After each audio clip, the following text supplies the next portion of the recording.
मित्रों नमस्कार। मैं हूं आपका दोस्त डॉक्टर अनिल अग्रवाल।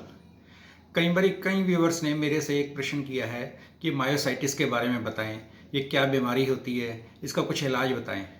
तो मैं बताता हूं कि मायोसाइटिस जो है एक बहुत ही रेयर कंडीशन है, जो कि हमारे इम्यून सिस्टम के डिसऑर्डर की वजह से ये बीमारी होती है।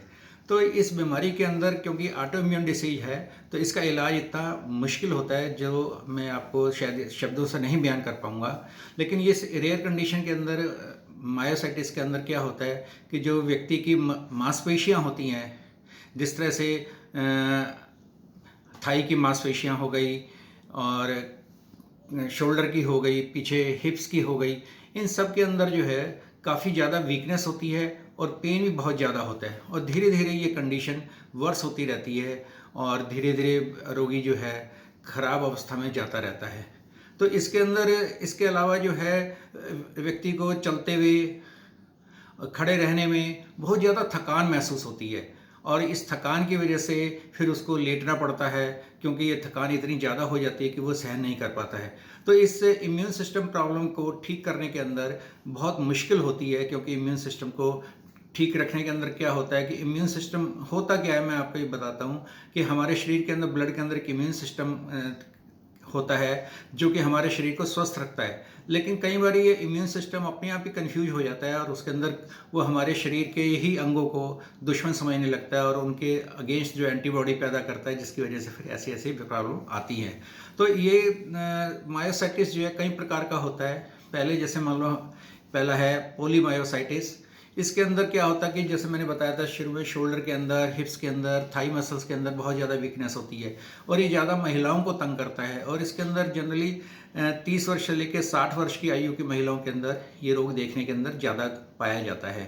और फिर दूसरा एक किस्म होती है जिसके हम बोलते हैं डर्मेटोमायोसाइटिस।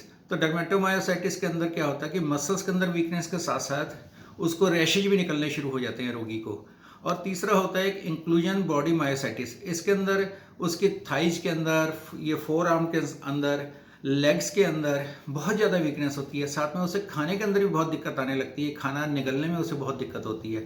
तो और ये जैसे मैंने बताया कि ये बीमारी बढ़ती ही रहती है और रोगी की अवस्था ख़राब होती रहती है। लेकिन उसको ठीक रखने के लिए उसको शुरू से ही कुछ चीज़ों का सहारा लेना पड़ेगा और अपने को हमेशा किसी अच्छे डॉक्टर के सुपरविजन के अंदर ही रखना पड़ेगा, तभी वो अपने जीवन को आगे ठीक चला पाएगा। इसके अंदर इसको निदान करने के लिए भी हम क्या करते हैं कि ब्लड टेस्ट करवाते हैं, जिसके अंदर एंजाइम्स का लेवल पता करवाते हैं, एंटीबॉडीज पता लगाते हैं जिनसे कि ये रोग हो रहा है। फिर स्किन बायोप्सी से ही पता लगाते हैं कि हमारी मसल्स कितनी ज़्यादा डैमेज हो चुकी हैं। एमआरआई और ईएमजी भी इस रोग को डायग्नोस करने के अंदर जो है बहुत सहायक होती है। और इसके अंदर ट्रीटमेंट के नाम के ऊपर जो है सबसे ज़्यादा, क्योंकि मैंने बताया कि जैसे मसल्स वीक होती हैं तो इसके अंदर एक्सरसाइज ज़्यादा करवाई जाती है, फिजियोथेरेपी का सहारा लिया जाता है। हाँ, जब रोगी को बहुत ज़्यादा अगर पेन हो रहा है और सूजन भी काफ़ी है तो उन दिनों के अंदर एक्सरसाइज और फिजियोथेरेपी मना की जाती है। उस वक्त आपको बहुत लाइट एक्सरसाइज करनी है, बहुत ज़्यादा कम घूमना फिरना है। अदरवाइज एक्सरसाइज भी और फिजियोथेरेपी भी डॉक्टर के बताने के अनुसार ही करनी है, कि अगर डॉक्टर ने कहा कि एक्सरसाइज करनी है, जितनी मात्रा में बताई है उतनी ही करनी है, उससे ज़्यादा उसे नहीं करना चाहिए। अब इसके बाद में फिर एक जो हम हमेशा ही बताते हैं ट्रीटमेंट के अंदर, कि इसके अंदर होम्योपैथी के अंदर भी इसके बहुत अच्छा ट्रीटमेंट है।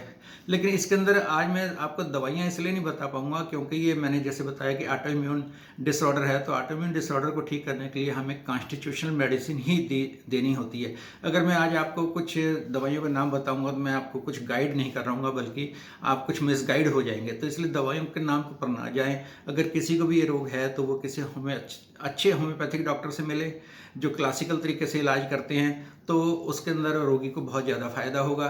और किसी एक्सपर्ट की भी सलाह ले, कि जैसे मैंने बताया कि एक्सरसाइज भी उनके अनुसार ही करनी है, कम ज़्यादा नहीं करनी चाहिए। धन्यवाद दोस्तों।